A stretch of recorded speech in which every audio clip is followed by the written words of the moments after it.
Donc, j'en étais donc au contenu de cette visioconférence. Nous verrons en premier lieu les missions du service public, le parcours de rénovation, l'accompagnement qu'on l'on fait auprès des particuliers, ainsi que le référencement des professionnels RGE. Dans un second temps, nous verrons plus en détail les aides financières, les dispositifs locaux et nationaux, et enfin un décryptage et une synthèse de toutes ces aides financières. Nous évoquerons également la rédaction des devis, les mentions légales et obligatoires pour faciliter l'octroi des aides financières par les particuliers. Enfin, nous serons à votre disposition pour un jeu de questions-réponses sur les aides financières. Donc, l'Agence locale de l'énergie et du climat ainsi que la Maison Énergie Habitat Climat portent une mission de service public auprès des particuliers, des collectivités, mais également des professionnels.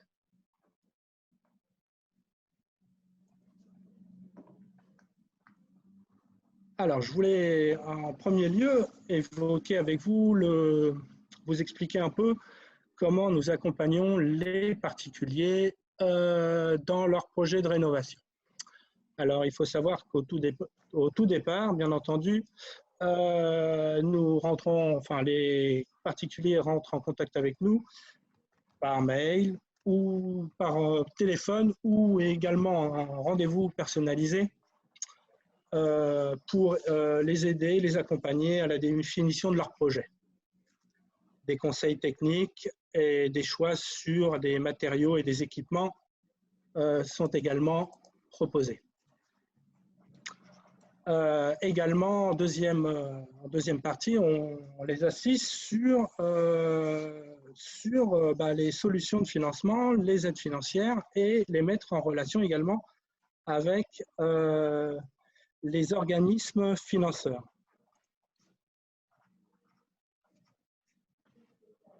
Nous mettons également à disposition de ces porteurs de projets des listes de professionnels, RGE bien entendu, qui ont fait le choix d'être référencés auprès de nos agences, qui ont le label RGE, et cela leur permet d'avoir une meilleure visibilité auprès des porteurs de projets. Enfin, nous donnons également un retour et un avis consultatif sur devis afin que ces particuliers puissent sereinement engager les travaux et obtenir ces aides financières. Donc, voici l'intégralité de l'accompagnement des particuliers que proposent nos deux agences respectives. Je vais à présent donner la parole à Olivier Bénéfice qui va voir avec vous le référencement des professionnels RGE. Oui, merci Jérôme. Donc, pour vous dire que ce référencement, il a commencé en 2016, référencement donc, des professionnels RGE, RGE travaux, RGE études et architectes, assistant à maîtrise d'ouvrage AMO, donc architecte étant inscrit à l'ordre. Depuis donc 2016, aujourd'hui, on doit être environ 150 entreprises. Vous êtes environ 150 entreprises référencées. Si on ajoute les entreprises qui sont référencées auprès de l'Agence locale de l'énergie de Marseille ou bien auprès de la Maison Énergie Habitat Climat à Aix, sachant que certains sont inscrits dans deux structures, c'est très bien, et je ne vais pas les compter deux fois. Sur ces 150 entreprises, il doit y avoir à peu près moitié-moitié, un peu plus que la moitié qui sont des entreprises du bâtiment, on va dire, RGE travaux.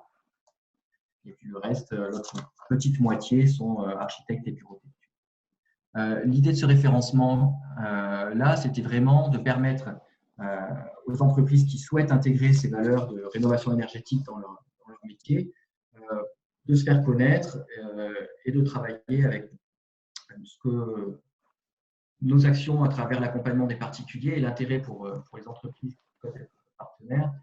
Et dans un premier temps, c'est quand vous recevez des prospects qui sont passés par nous, vu que notre mission, comme l'a précisé Jérôme, c'est de débaucher le projet de rénovation et de voir ce qui est possible avec les gens, ceux qui vous contactent, a priori, ont déjà des certitudes, enfin des certitudes, en tout cas, ont bien commencé à avancer sur leur projet et savent ce qu'ils veulent faire et s'ils ont les moyens de le faire. Donc, on préqualifie, on va dire, ces projets-là, que ce soit sur la maison individuelle ou sur de la copropriété. L'idée aussi, c'est de pouvoir valoriser les professionnels qui s'engagent à travers ce que l'on fait comme action à travers ce service public de la performance énergétique, à la fois avec un annuaire. Donc là, vous avez la petite image de l'annuaire en ligne et sur le site de l'ALEC mm.fr. On travaille à faire en sorte que l'ensemble des professionnels référencés sur le dossier apparaissent dessus.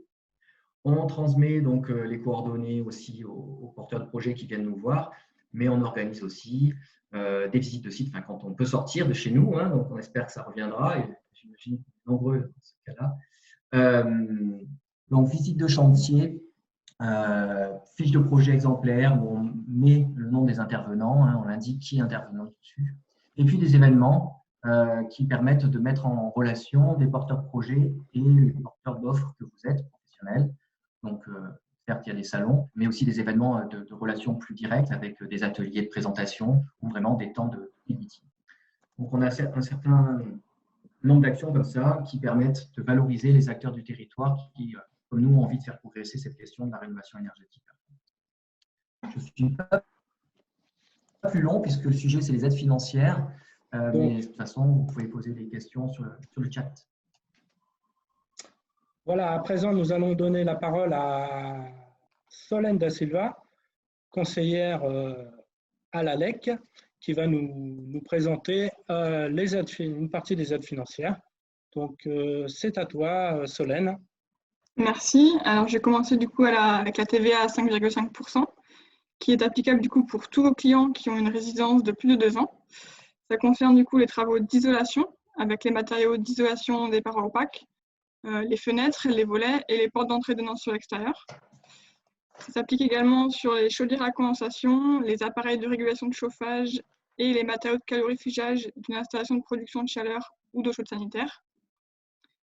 Également sur les pompes à chaleur et les équipements de production d'énergie avec une source d'énergie renouvelable. Et ils sont souvent oubliés, mais les travaux induits, comme les éventuelles modifications de plâtrerie et des peintures consécutives aux travaux, sont également éligibles à TVA à 5,5%. Les autres travaux de rénovation énergétique peuvent être éligibles à la TVA à 10%, comme pour l'installation photovoltaïque de puissance inférieure à 3 kW crête, quand c'est en autoconsommation totale ou partielle. Et attention aux pompes à chaleur RR qui, elles, ont une TVA du coup à 10% pour la pose, mais de 20% pour les fournitures.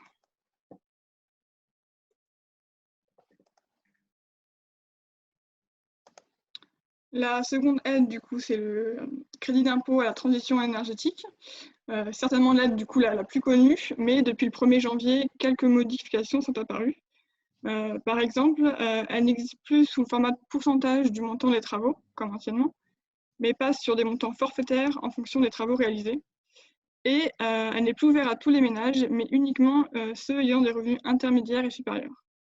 Pour ceux qui ne sont pas dans ce cadre-là, qui ont des revenus inférieurs, il est apparu du coup au 1er janvier l'aide MaPrimeRénov', qui n'est plus sous forme du coup de crédit d'impôt, mais sous forme de prime qui est versée en fin de travaux. Cette aide du coup va peu à peu prendre la place du crédit d'impôt jusqu'à sa disparition totale à la fin de l'année.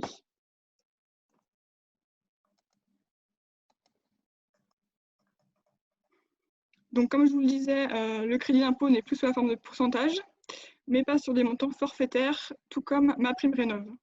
Si on lit du coup les deux aides ensemble, on peut constater que pour une pose d'une pompe à chaleur, le particulier peut recevoir, en fonction de ses revenus, soit sous forme de crédit d'impôt, soit sous forme de prime, une aide allant de 2 000 à 4 000 euros. Pour une installation de chaudière gaz, cette aide sera de 800 à 1 200 euros, mais uniquement pour les personnes éligibles à MaPrimeRénov', donc pour les revenus modestes et très modestes. concernant l'isolation, pour par exemple les murs isolés par extérieur, l'aide varie de 25 à 100 € du mètre carré. Mais vous noterez du coup que l'isolation des combles et du plancher bas ont disparu. Mais en revanche, est apparue cette année la ventilation double flux, qui est du coup subventionnée de 2 000 à 4 000 €. Alors, à compter de mai 2020, c'était initialement prévu, qu'un tiers, comme une entreprise, peut être mandaté du coup par un ménage pour l'accompagner lors de sa demande d'aide sur le site maprimerenov.fr. L'entreprise, du coup, aura la possibilité de préfinancer l'aide, donc de la déduire du montant du devis, pour après, par la suite, la recevoir elle-même. Ça évite du coup aux particuliers de sortir ce montant du coup de sa poche. Et c'est vous-même qui vous ferez rembourser le montant de l'aide. Vous pouvez du coup avoir plus d'informations et vous créer un compte mandataire si vous le souhaitez sur le site maprimerenov.gouv.fr.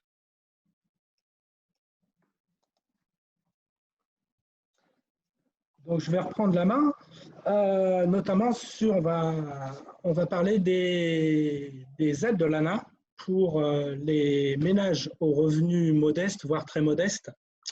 Donc, ces aides, bien sûr, l'aide phare Habiter mieux sérénité s'adresse aux propriétaires occupants pour des résidences principales âgées de plus de 15 ans. Alors, il faut savoir que ces subventions peuvent aller jusqu'à 50% du montant hors taxe total des travaux, plafonné à 10 000 €. À cela, on peut ajouter également la prime Habiter mieux, qui peut aller qui plafonne à 2 000 €. Et également la possibilité d'une majoration possible de la métropole marseillaise. Tout cela, alors les conditions, la condition principale, c'est bien entendu d'avoir un projet de rénovation ambitieux et donc d'apporter au moins un gain énergétique minimal de 25%. Vous retrouverez ci-dessous le tableau vous donnant les plafonds établis par l'ANA. Donc, si je reprends pour une personne très modeste, il ne faut pas dépasser les 14 879 €. Pour une personne aux revenus, aux ressources modestes, il ne faudra pas dépasser les 19 074 €. Bien sûr, vous retrouverez tout ça, toutes ces informations sur le site de l'ANA. Autre dispositif de l'ANA, le dispositif Louer mieux de l'ANA. À l'attention à destination des propriétaires bailleurs, pareil, résidence principale de plus de 15 ans. Cette aide peut aller jusqu'à 187 € par mètre carré dans la limite de 15 000 € par logement. Alors, la condition, c'est d'apporter un gain énergétique minimal de 35%. Et le conventionnement peut aller de 6 ans à 9 ans avec l'ANA.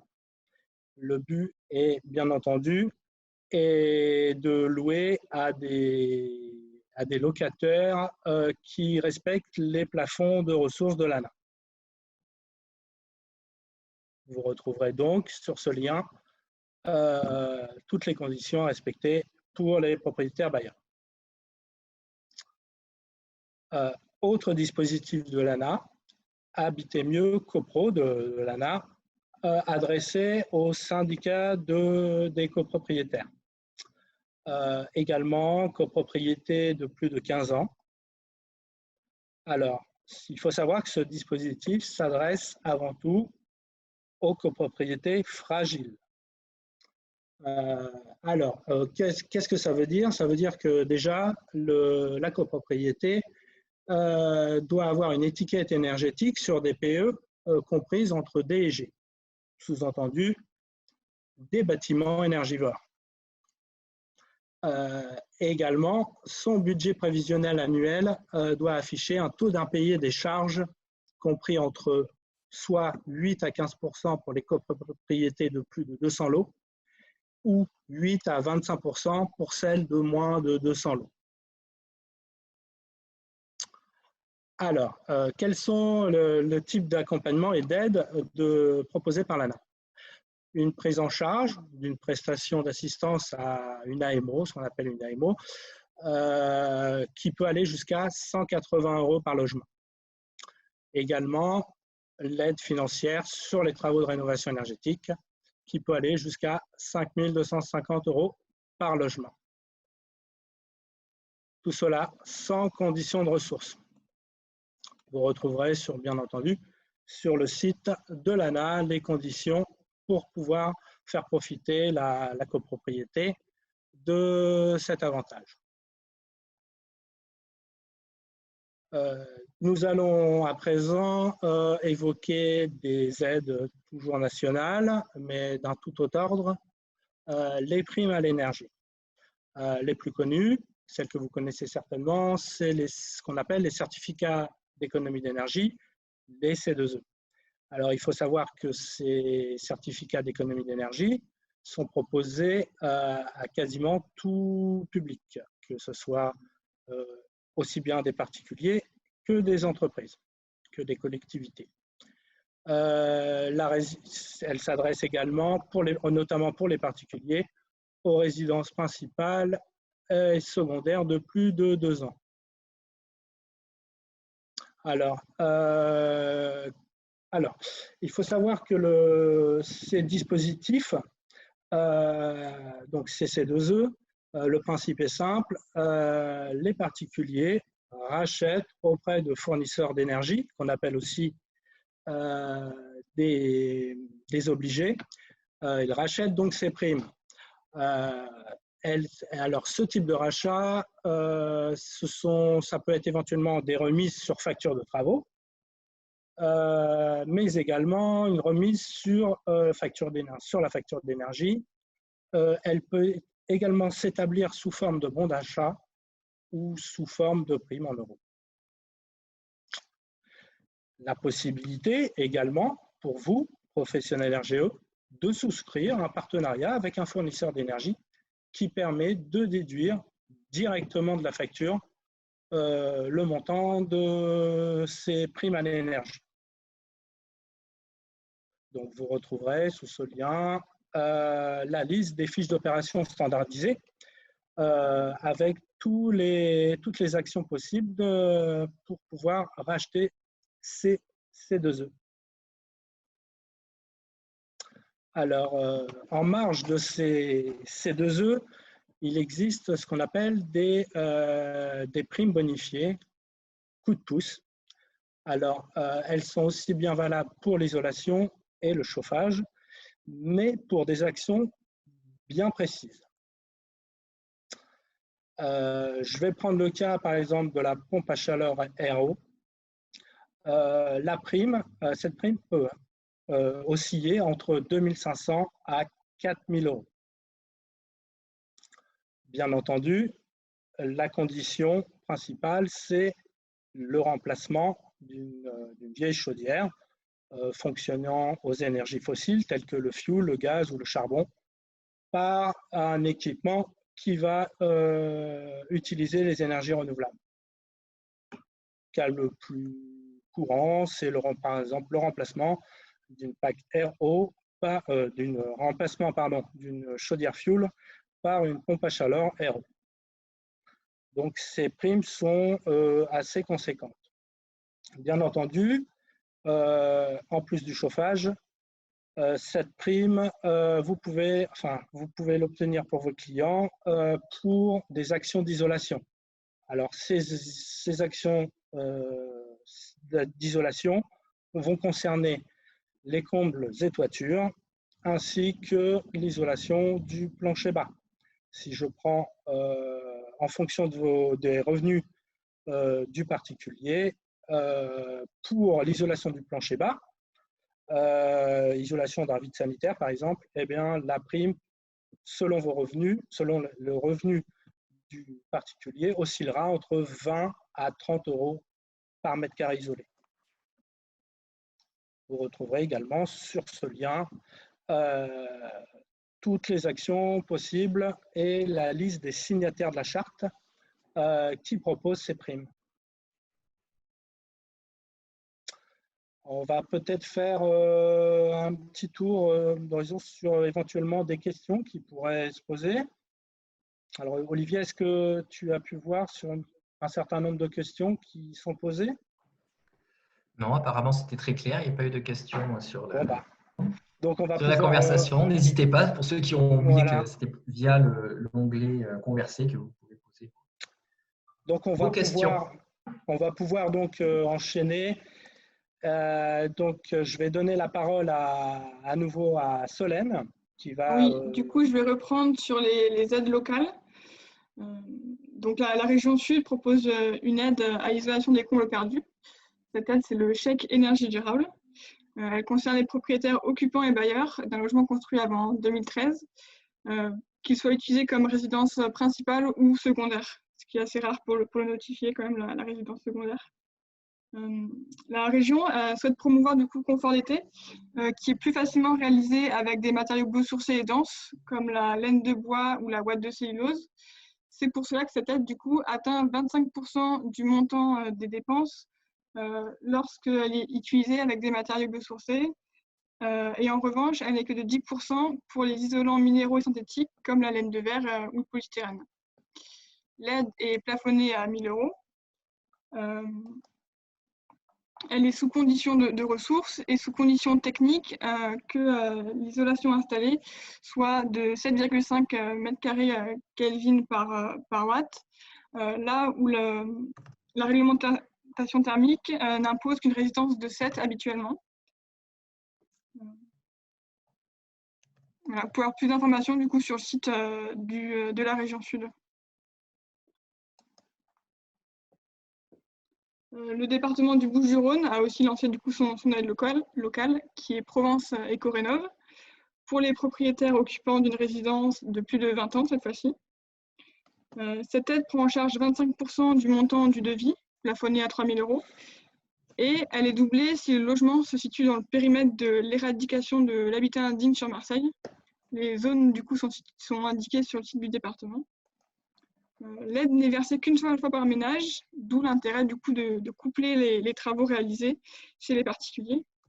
Elle est soumise à condition de revenus et les travaux concernés sont l'isolation thermique, avec les volets et les fenêtres si elles sont couplées à d'autres travaux, par exemple l'isolation des murs, et le chauffage et tout ce qui est chauffage, hormis le chauffage bois.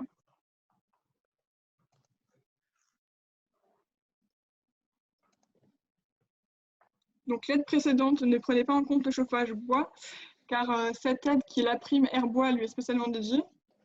Elle prend en charge du coup 50% du montant des équipements, plafonné à 1 000 €. Elle est sans condition de ressources, mais sous condition technique du coup qu'il y ait fermeture d'une cheminée ouverte ou alors remplacement d'un équipement de plus de 19 ans, donc datant d'au moins 2001, par un équipement qui est labellisé Flamme verte 7 étoiles, utilisant granulés ou bois bûche, peu importe. Et également sur le site, vous avez plus d'informations si vous le souhaitez, département13.fr.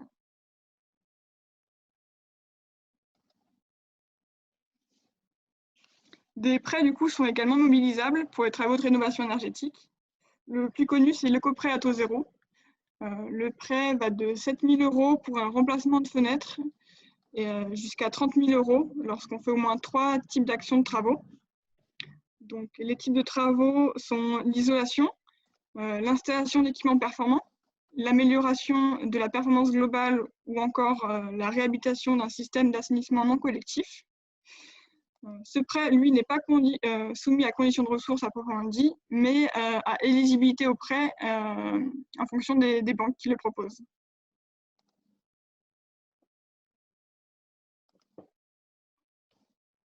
Alors, il y a également Action Logement qui propose un prêt, le prêt travaux d'amélioration. Pour pouvoir en bénéficier, il faut être du coup propriétaire occupant et être salarié du secteur privé d'au moins 10 salariés. L'emprunt, lui, est de maximum 10 000 € et à rembourser sur 10 ans. Cette fois-ci, il est sous conditions de ressources et les travaux éligibles là sont plus larges, passant par les travaux d'économie d'énergie, les diagnostics thermiques, les remises aux normes, l'adaptation du logement aux personnes handicapées également, et même des travaux de décoration tels que tapisserie ou revêtement de sol. Je te laisse reprendre du coup, Jérôme.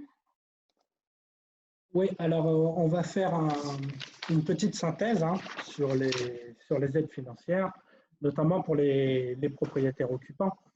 Donc le tout, c'est de savoir si effectivement le particulier, votre client, est éligible et respecte les plafonds de l'ANA. Si c'est le cas, et si il y a un programme de rénovation ambitieux, c'est-à-dire apporter au moins un gain énergétique supérieur ou égal à 25%, vous allez pouvoir soit mobiliser le programme Habiter mieux sérénité, ou également le particulier va pouvoir solliciter également MaPrimeRénov'. Après, ce sera à l'opérateur de l'ANA de conseiller au mieux le particulier sur la formule la plus avantageuse. À cela, on rajoutera bien entendu l'éco-PTZ, l'aide Provence Éco-Rénov' du département, voire un éco-chèque et une TVA bien entendu à 5,5.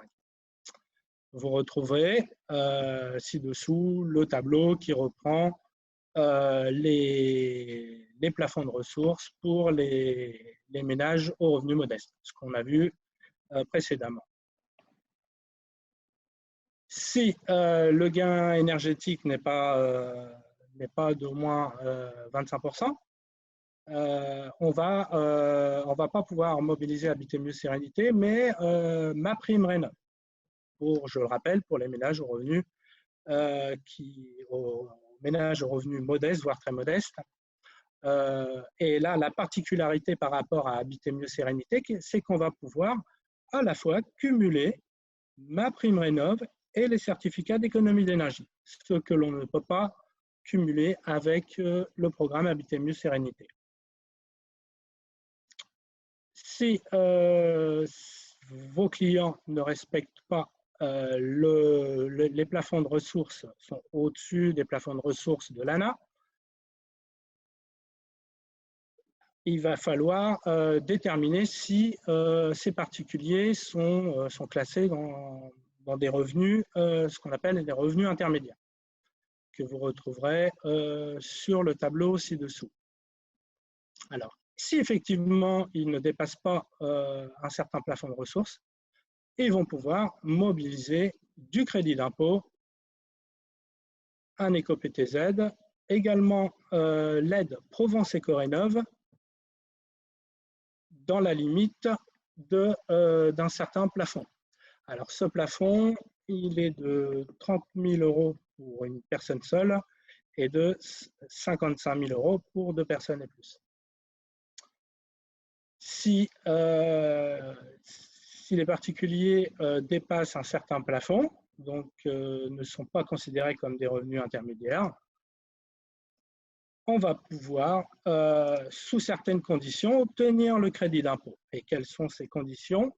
Eh bien, il faut savoir qu'il y a un rétrécissement des actions de travaux pour les ménages qui sont au-dessus des plafonds de ressources revenus intermédiaires. Ils vont pouvoir uniquement mobiliser l'aide pour l'isolation en ITI, l'isolation en ITE, isoler les remparts de toiture, donc tout ce qui est parois opaques en fait, et également reste éligible sans condition de ressources les bornes de recharge électrique.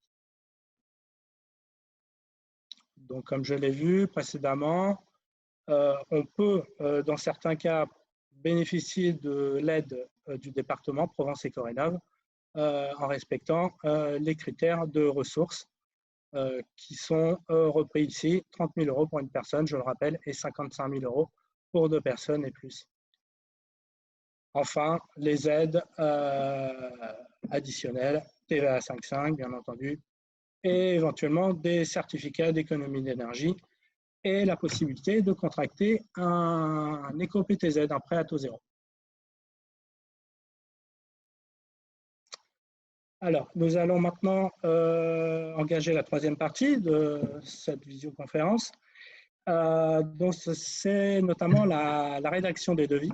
Alors, je ne sais pas s'il y a des questions pour le moment, Olivier. Si, oui, Jérôme, peut-être une question qui se posait sur le cumul possible de l'ensemble des aides. Est-ce Oui. qu'on peut à la fois solliciter les C2E, les aides de l'ANA, le crédit d'impôt? Comment chacune d'entre elles s'annule ou pas?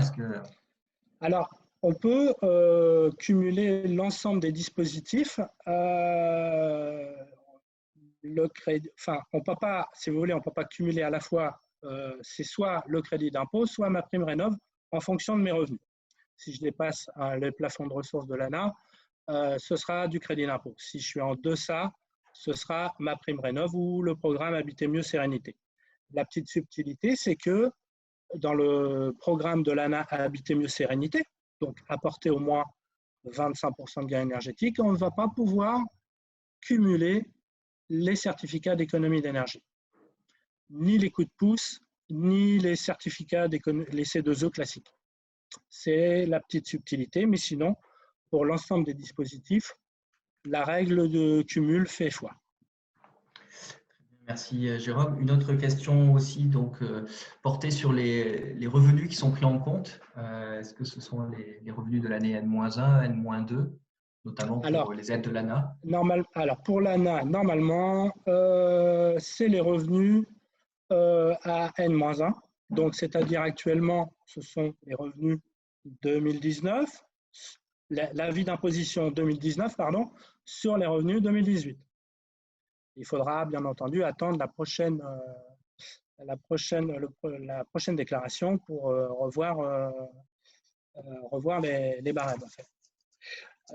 Sinon, j'ai ouï dire que l'ANA pouvait revenir jusqu'à N-2 pour certains ménages. Après, il faudra plus voir en détail avec l'ANA, mais en règle générale, c'est l'année N-1 qui est pris en compte. Donc, à l'heure où je vous parle, ce sera l'avis d'imposition 2019 sur les revenus 2018. Très bien. Il y avait une question encore qui portait sur l'existence d'autres aides plus locales ou sur d'autres départements. Alors, donc, je me permets, puisque sur le chat, sur la discussion, vous trouverez un lien de l'ANIL, l'Agence nationale d'information en logement, qui propose une mise à jour pratiquement exhaustive, on va dire, des aides locales, donc notamment sur le territoire de la région, Provence-Côte-d'Azur.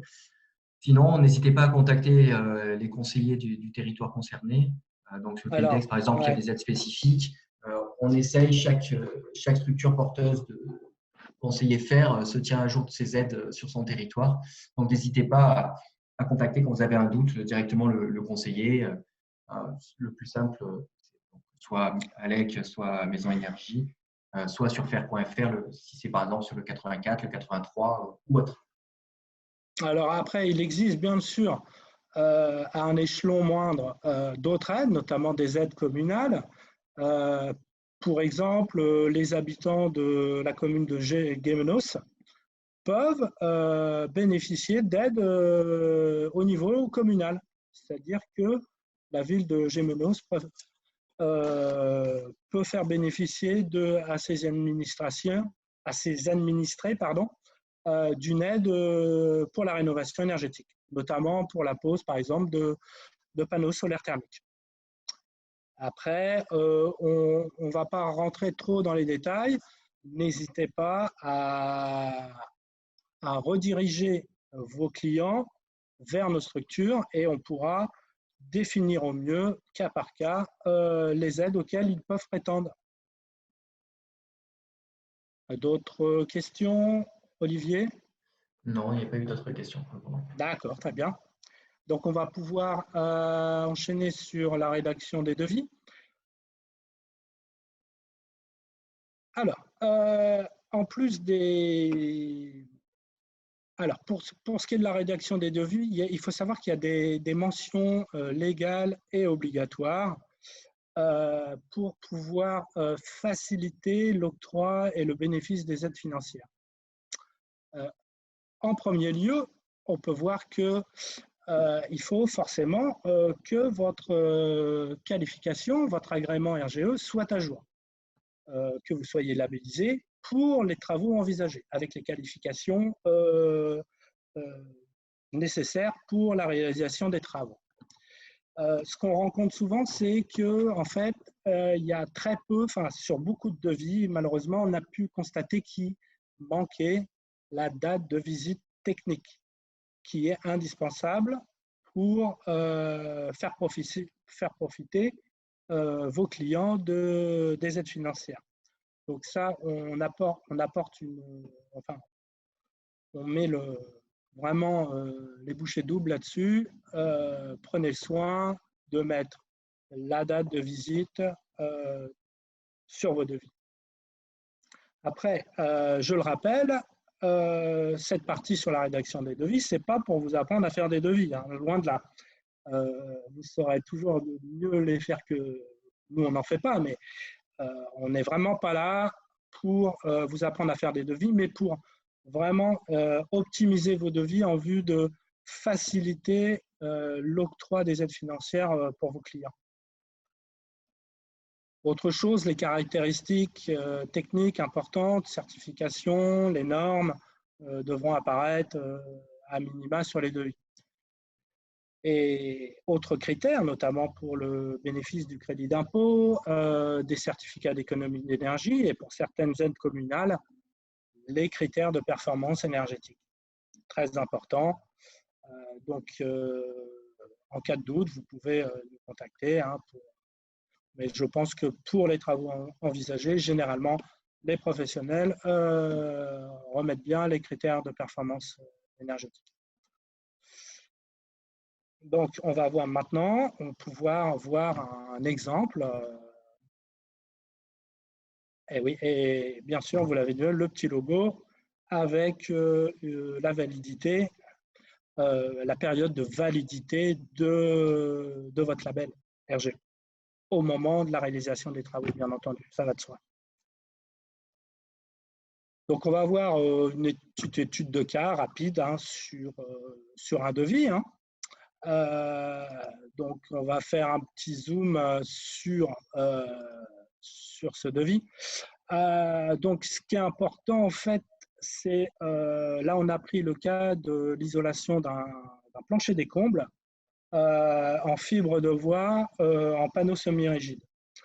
Donc, outre les normes, la réaction au feu, éventuellement les certifications SRMI de ces matériaux, il faudra apporter un soin plus ou moins important sur les quantités et l'unité de valeur de la quantité des matériaux isolants. Donc, ça passe par forcément remettre la quantité, le nombre de mètres carrés, bien entendu. Ça va de soi et ça, c'est fait dans la plupart des cas, bien entendu. Mais ce qui est important, on voit trop souvent des devis qui scindent en fait la pose et la fourniture des matériaux isolants. Ce qui est vraiment important pour simplifier l'attribution des aides. Et c'est de scinder au maximum la pose et la fourniture des matériaux isolants. Comme là, il y a eu la création d'une ligne sous forme forfaitaire hein, de la main-d'œuvre, donc important, scinder bien les fournitures des matériaux isolants et la main-d'œuvre et des prestations annexes comme les déplacements, les petites fournitures, etc.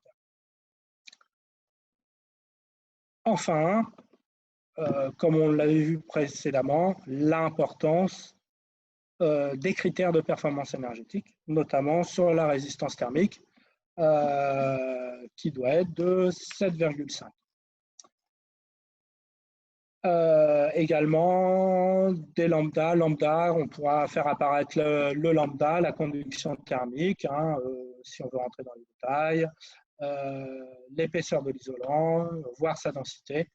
Mais ça reste encore plus ou moins facultatif. Hein. Ce qui est vraiment important, c'est éventuellement la certification SRMI et les résistances thermiques. Et là, on voit que la résistance thermique est respectée dans la mesure où elle doit être égale ou supérieure à 7, ce qui est le cas vu qu'elle est de 7,5.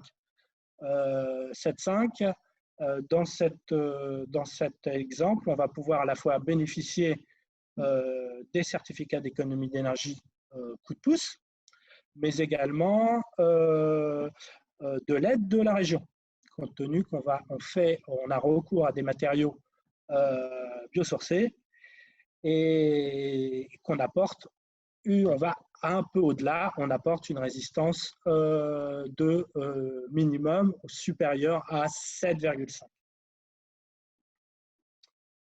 Donc voilà, c'était pour les devis et surtout le plus important, n'oubliez pas la date de visite technique est importante dans la mesure où on retrouve encore pas mal de devis avec l'absence de la visite technique alors qu'elle a effectivement eu lieu cette visite. Donc voilà. Donc là, le devis est conforme pour l'éligibilité aux aides financières. Voilà, Olivier, tu nous fais un petit rappel de comment nous contacter via le chat ou joindre un conseiller. En tout cas, vous voyez sur la diapo donc, les contacts mail et téléphone des structures. Donc, si vous êtes plutôt sur le pays Salon, je pars du nord pour aller vers le sud, pays Salonnais, pays d'Aix, vous pouvez contacter la Maison Énergie Habitat Climat à ce numéro, plutôt par mail en ce moment. Et si vous êtes sur le territoire ou si vous avez des questions qui portent spécifiquement sur le territoire de la métropole marseillaise ou bien du pays d'Aubagne et de l'Étoile, vous pouvez contacter l'Agence locale de l'énergie et du climat. Donc, n'hésitez pas à le faire. N'hésitez pas, si vous avez encore des questions, à les écrire sur le chat. Donc, le chat il sera enregistré et on vous transmettra dans les jours qui viennent assez rapidement à la fois le contenu et puis surtout les réponses au chat. Plus complète que ce qu'elles peuvent être à l'intérieur s'il y a eu besoin. Et puis, si vous avez des nouvelles questions, donc on y répondra à ce moment-là. Vous retrouverez aussi cette vidéo en ligne sur un lien qu'on vous transmettra plus tard. Et puis, ce que je voudrais dire aussi, déjà, c'est remercier Jérôme et Solène là, pour cet exercice de présentation qui est pas facile. Je les imagine tout seuls devant leur ordinateur en train de parler à une vingtaine de personnes. En tout cas, ce qui est sûr, c'est que vu la situation actuelle, je ne pense pas qu'on puisse organiser des événements en présentiel avec 25 porteurs de projets rassemblés dans une même pièce. Donc, on a commencé et on continuera à proposer des webinaires de ce type-là. Par contre, ce que l'on faisait auparavant, c'est-à-dire d'inviter un professionnel de terrain pour pouvoir apporter son regard et son expertise à nos côtés sur des présentations thématiques. On va le faire maintenant par le web. Donc, si certains d'entre vous sont intéressés pour se frotter à cet exercice-là, qui se fasse connaître là en nous envoyant un petit mail, soit indifféremment à la Maison Énergie ou à l'ALEC, pour se faire connaître, pour dire que ça les intéresse de tenter cette expérience-là. Je ne dis pas qu'on le fera avec tout le monde, c'est des choses à construire, mais en tout cas, si vous avez envie, n'hésitez pas, parce que votre regard est aussi important dans les informations que l'on peut donner aux porteurs de projets.